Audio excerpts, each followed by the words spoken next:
Hi, everyone. Judge Andrew Napolitano here for Judging Freedom. Pardon me. Today is Thursday, September 14th, 2023. Alastair Crooke joins us now.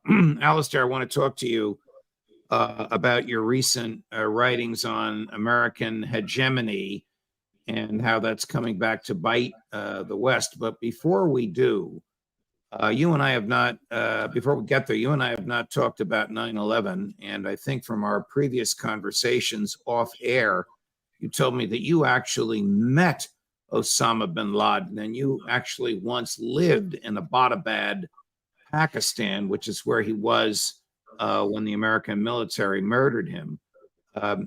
Tell us of your observations and interactions with Osama bin Laden. And tell us whether or not you think his organization was sophisticated enough to have pulled off 9/11 on its own. Okay, well, I didn't have many myself, but I met him, and I remember him as a very reserved figure, quite intellectual, tall, silent, absorbing everything, not particularly charismatic, but he had a presence. There's no doubt he had a presence. But his organization, and don't forget, he came from the Saudi elite. I mean, he was very much the top. I mean, his family was one of the principal families in Saudi Arabia, and so he was very elite and rather distant from what was actually going on. But the groups that came, I mean, many of the people that were sent there, and there was a Saudi prince who would arrive once a month and write checks to Al-Qaeda and the other groups through the Services Bureau, which was based in Peshawar, and I was in Peshawar at that time. But when they started, and I saw these Wahhabis coming in at the time, many of them were people that the Saudis wanted to get out. They were troublemakers that they wanted out of the kingdom. So they sent them to Afghanistan to go and fight and be killed there at the time. But really, I mean, they knew nothing. They were considered to be very stupid. I mean, there was a joke amongst the Afghans, which is the most stupid of the two, a donkey or a Wahhabi? And it was always the Wahhabi who was supposed to be most stupid. They were regarded as very inferior by the Afghans, as unable to mount even a real operation. Do you believe good at these operations? Do you believe the American government is telling the truth when it claims that Osama bin Laden was the mastermind, the orchestrator, the financier behind the attacks here on 9/11? I saw nothing about the organization at that time. I emphasize at that time. I saw absolutely nothing that would suggest they had the capacity or the brain power to mount such a complicated operation as 9/11, which was very complicated. It required a lot of pre-planning and organization to mount that sort of operation. They could do nothing like that in Afghanistan. Nothing. Did you once live in Abbottabad, Pakistan, yes, the place where bin Laden was murdered? And if you did, can you tell us what it was like? Is it a civilian area where you can just come and go as you see fit? Well, it's what is called a hill station in Pakistan. It's not down in the hot plains, and it's where the military go. And so it's entirely a military station. It's run by the Pakistani army. It's just full of the military, where they sort of see out the hot months there. And everything that serves the military, the foodstuffs and all of the services that a big military encampment. But of course, being a military cantonment, I don't know if your audience is aware of what cantonment means, a sort of military restricted area. A military cantonment, I mean, it was impossible for someone like bin Laden to have been there without, he was under arrest. He was obviously being kept by the military there in safekeeping. He wouldn't be being able to move a foot out of that. And so all the story about the killing of him was entirely made up. I knew the Pakistanis had told the Americans at that time, the Pakistanis had said, okay, we'll do a deal on this, but what is so essential for us, it mustn't appear that we have given him to you. because that would ruin our relations with many groups, Islamic groups in the area. So you've got to make it appear as if it's entirely an American operation, and we are taken completely by surprise by it. So even that was fake. So the idea that he was sort of orchestrating out of Tora Bora something as complicated as 9/11, later, of course, much later than what I'm talking about, just never seemed to gel for me. I just didn't think they. And so when I hear, and I heard you talking about it the other day with Ray McGovern, I mean, you know, this seemed to me entirely a government organized, whichever government, but the multi-government perhaps organized exercise. And, you know, there was no connection with Yemen when I was there from the beginning. These were sort of, as I say, the near-do-goods of Saudi Arabia who were kicked out to die in Afghanistan. There was a way of getting rid of them at that stage. I mean, they weren't sophisticated people at all. Right.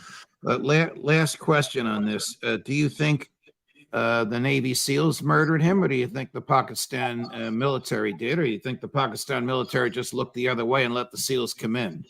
Yeah, they just looked the other way, and the helicopter, and one of the helicopters crashed. They couldn't even land it properly. I'm afraid it was a bit messed up operation. They just went in, and I heard about it afterwards. I mean, they handed them over. You know, this was a quid pro quo for the Americans because the Pakistanis want something in connection with Afghanistan from America, and the deal was, we'll provide you with Bin Laden for a show, you know, assassination. At the time of Bin Laden's assassination, was he a danger and a threat to the West? He was a complete prisoner of the Pakistanis. He wouldn't have been able to move at all. I mean, you know, he was surrounded by about 3,000 Pakistani army. I mean, you know, he wouldn't have been able to move. I mean, when I was there, it was only for the summer. But I mean, the Pakistani military watched everything. Wow. There were no real civilians in this town. That's what a military cantonment is. It's just like a sort of military town. And very Bin Laden sitting in a military town for years. Right. Very illuminating, Alastair. Let's switch gears to your recent piece on American hegemony. What is the basis for America's belief in its own primacy and hegemony, that it can spread democracy? I say in quotes. I think it really spreads violence, but whatever it's spreading, it can spread it with impunity around the world. Where does this come from? I think it comes from a deep sense of exceptionalism. I mean, it obviously does have some roots in, you know, in the Calvinist and puritanical tradition of being the elect and being of having a special mission and a special task in life. But I think this sort of expansionism was really the basis of sort of holding the United States together. It was always if you like, a heterogeneous grouping of people who've come from Italy, from all over the world at that stage. And the sort of expansion became more and more necessary as the sort of binding to keep the United States as a people together, to keep the community, reaching back to the old values, but at the same time, its mission, its sort of moral cause was something that was important to keep the country together, I think. And how do you extrapolate the values that underlie this moral cause to the wish of the American foreign policy establishment, particularly the neocons, of separating Ukraine from Russia? Example, do the neocons believe that Russia can only succeed as Russia with a neutral Ukraine or a subjugated to Russia Ukraine? Or do they want to use Ukraine as a battering ram to drive President Putin from office? You know, when I was in Afghanistan, working on the borders of Afghanistan, before the Russian had left Afghanistan, of course, all that was happening was really a reflection of Zbig Brzezinski's work, the Grand Chessboard. And in that, he had written, you know, that whatever happens, the United States must never allow a, if you like, the heartland to come together. That is Central Asia to come together as a political institution. Okay, let me And that just stop he you. even You're speaking of Zbigniew Brzezinski, no longer living. He was Yeah. the national security advisor and foreign policy guru under President Carter. Yeah, and he was the one who recommended to Carter to send in the Islamists into Afghanistan in order to turn Afghanistan into a quagmire for Russia, well, Soviet Union at that time. But that was his policy, and he wrote that paper about it. He recommended to Carter to send the Islamists into Afghanistan, with whom we Yes. would eventually have a war, and which Yes. George Bush would invade and the government would occupy for 20 years. Exactly. He recommended that the Islamists go in, and this was the start of that relationship with Saudi Arabia, but supporting the Islamist movements to undermine, which was a very sort of secular and communist government that was in Kabul at that time. But at the same time, he also wrote his famous book, The Great Chessboard. And on that, he wrote very clearly, 97, I think it was, or 96, he was writing that the key piece in keeping for America to keep the heartland divided, he who rules the heartland rules the world, was the theme of the book. And that must never be allowed, because the United States would be damaged by that. And so his argument was Ukraine was the key to this process. And he put in his book, he wrote very clearly, if Ukraine is with Russia, Russia will become a great heartland power. But without it, it won't. It can't become a great power. So even then, all that time ago, the neocons and Brzezinski, at the time, as you say, the national security advisor, was very clear. The heartland must never take shape. And furthermore, Ukraine is the pivotal piece. If it goes towards Russia and China, then there will be a powerful heartland. If we can pull it away, then there won't be one. So Brzezinski says he who rules the heartland rules the world. Yes. And Henry Kissinger, his predecessor by 2 presidents, said, correct me if I'm wrong, he who controls money controls the world. Who's right, Alastair? Or is there some third vision of this? Well, I mean, of course, this goes back to the old geopolitics that we've been struggling with, the heartland versus the naval pass, the Atlanticist pass. And it was always thought that the naval pass, of which Europe and Britain and America were of great examples, had to not allow the land mass to form, if you like, a strong political union together. But Kissinger was wrong, because he just said money. He who has money, who rules the monetary system, rules the world. But of course, what we've now seen, and Putin has sort of proved that doctrine was wrong, because it's shown that it's not money alone that's sufficient. It's raw materials, it is energy, people, it is the whole technology. These are the things that allow you to rule the heartland, not just money alone.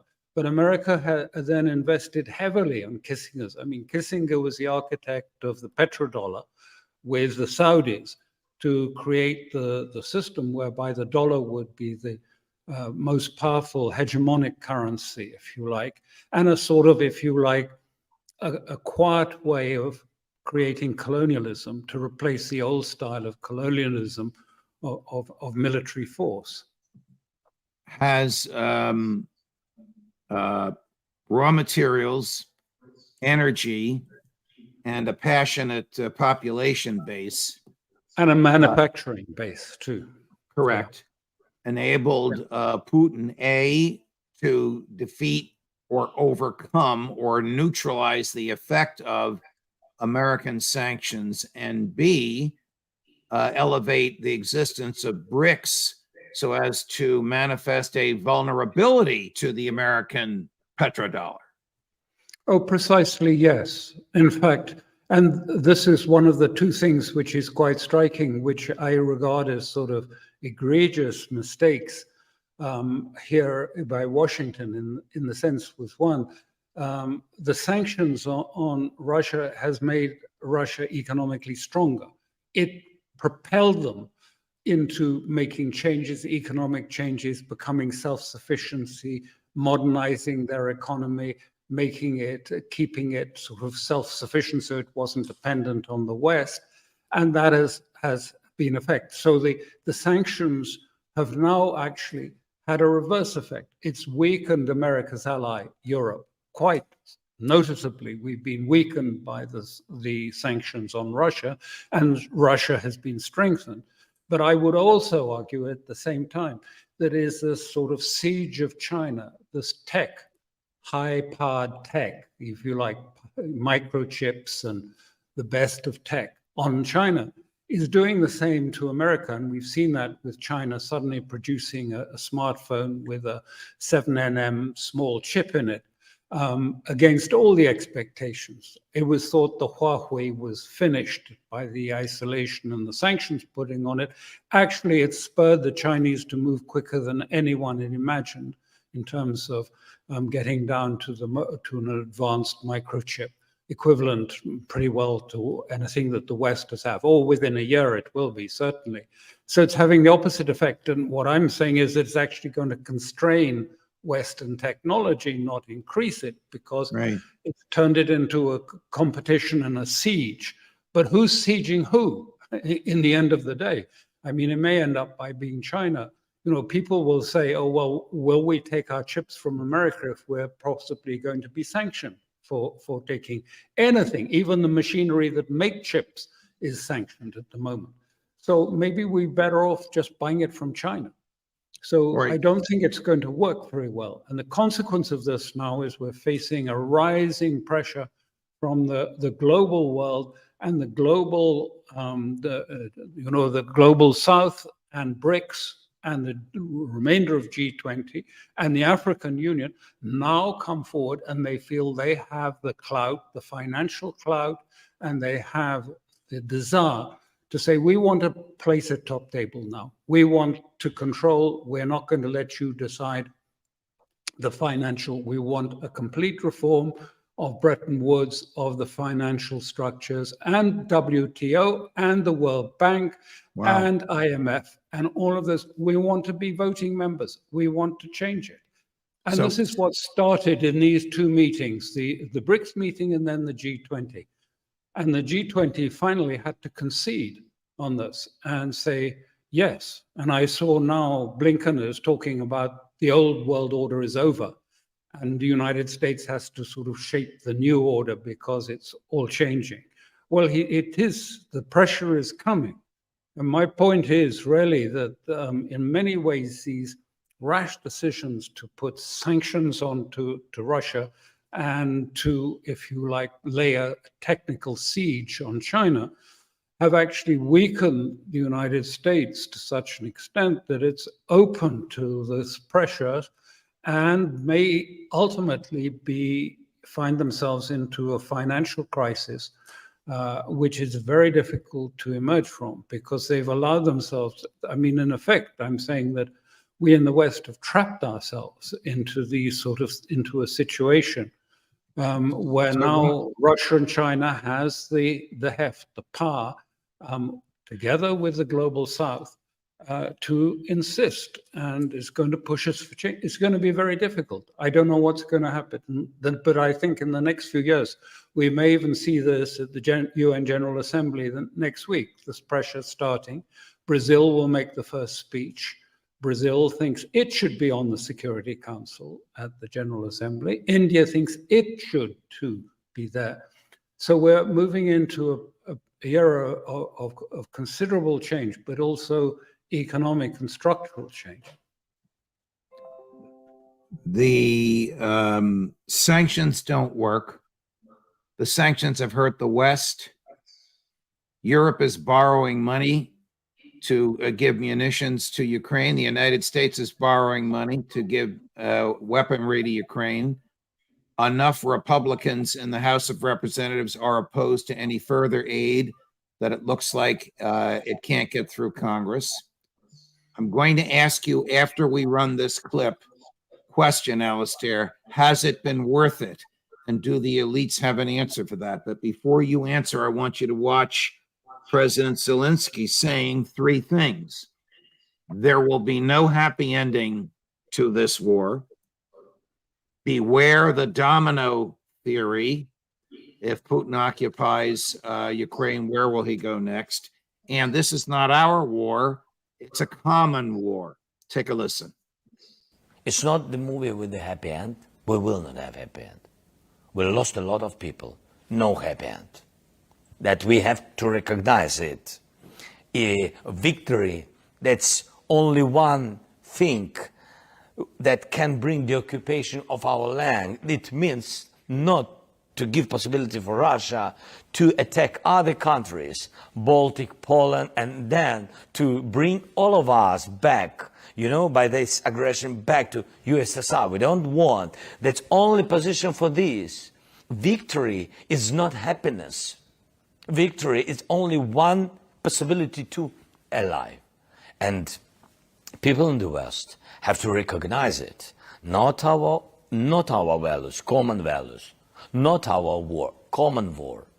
We pay the highest price, it's true. And I don't want to repeat these words. Everybody know this word, but they can not only know. People in the West have to feel it. People in the West have to feel it. Do the European elites agree with that? Do the European elites agree that it's a common war? Do the European elites believe that the destruction of Nord Stream, the cold winter coming, the failure of the sanctions, the imposition of economic hardship on themselves, do they believe that all of this was worth it for a stalemate in Ukraine? You know, I think they got caught up in the enthusiasm for it.